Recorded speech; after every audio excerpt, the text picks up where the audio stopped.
For बच्चा TV. Radhapur नाम के गांव में एक अनीता नाम की लड़की अपनी माँ विमला और पिता राजू किसान के साथ रहती थी।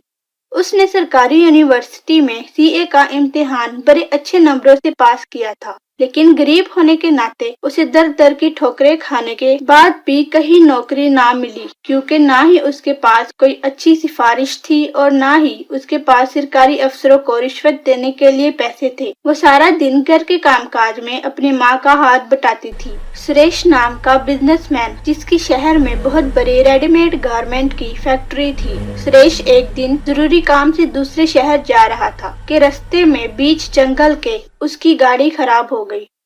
ओहो, ये क्या मुसीबत आन पड़ी। इस गाड़ी को भी खराब होना था। जंगल में रात भी होने वाली है। अब मैं कहाँ जाऊँ? इधर तो कोई मुझे रास्ता भी नजर नहीं आ रहा, ना ही पास में कोई बस्ती नजर आ रही है। चलो चलता हूँ, देखते हैं कहीं कोई बस्ती या रात गुजारने के लिए कोई मुझे ठिकाना मिल जाए।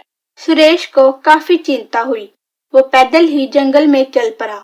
चलते चलते कुछ दूरी पर सुरेश को एक झोंपड़ी नजर आई। करीब पहुंचने पर उसने देखा कि एक नौजवान लड़की अपनी बूढ़ी माँ के साथ बातें कर रही थी। बेटी अनीता, क्या बना है आज तुम्हारे इंटरव्यू का? क्या नौकरी मिली? माँ, कोई फायदा नहीं हम गरीबों की पढ़ाई का। ना हमारे पास रिश्वत देने के लिए पैसे हैं और ना ही सिफारिश। गरीब तो सिर्फ धक्के खाने के लिए ही होते हैं। सुरेश ये सारी बातें कुछ दूरी पर खड़ा सुन रहा था। अनीता की नजर सुरेश पर पड़ी तो वो हैरत से बोली, आप कौन हैं और यहाँ पर क्या कर रहे हैं?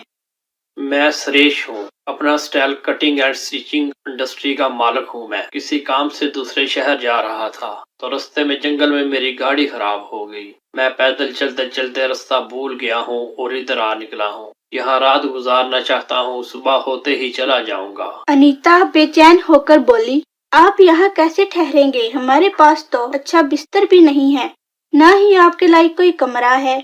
यही एक छोटी सी झोंपड़ी है जिसमें हम रहते हैं। मुझे पता है, लेकिन मजबूरी है, क्या करूँ? यहीं कहीं किसी कोने में लेटकर रात गुजार लूंगा।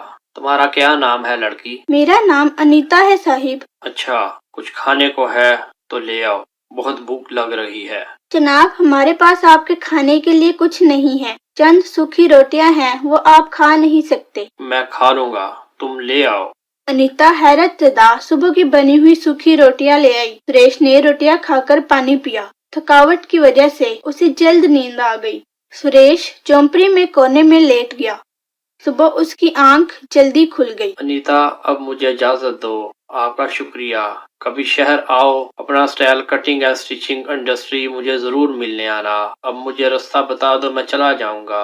अनीता जब सुरेश को राह दिखाकर लौटी तो उसकी माँ के हाथ में पैसों से भरा हुआ एक पर्स था। माँ, इतने सारे पैसे तुम्हारे पास कैसे आए?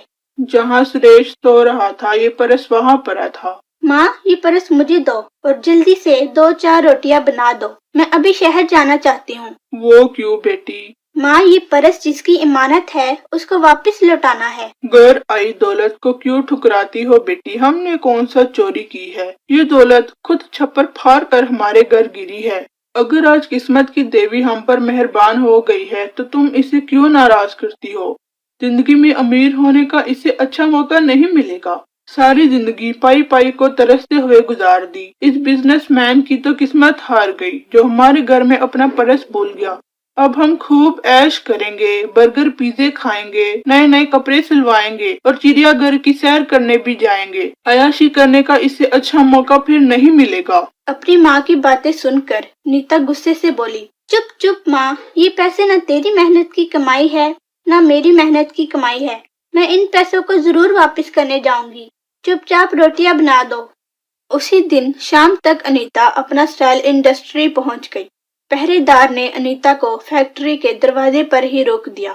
भैया, मुझे अंदर जाने दो। मैं आपके साहिब सुरेश को जानती हूँ, मुझे उनसे जरूरी काम है। चलो चलो बीबी, पता नहीं कहाँ से मुंह उठाकर चली आती हो। हमारे साहब हर अरे गहरे से नहीं मिलते।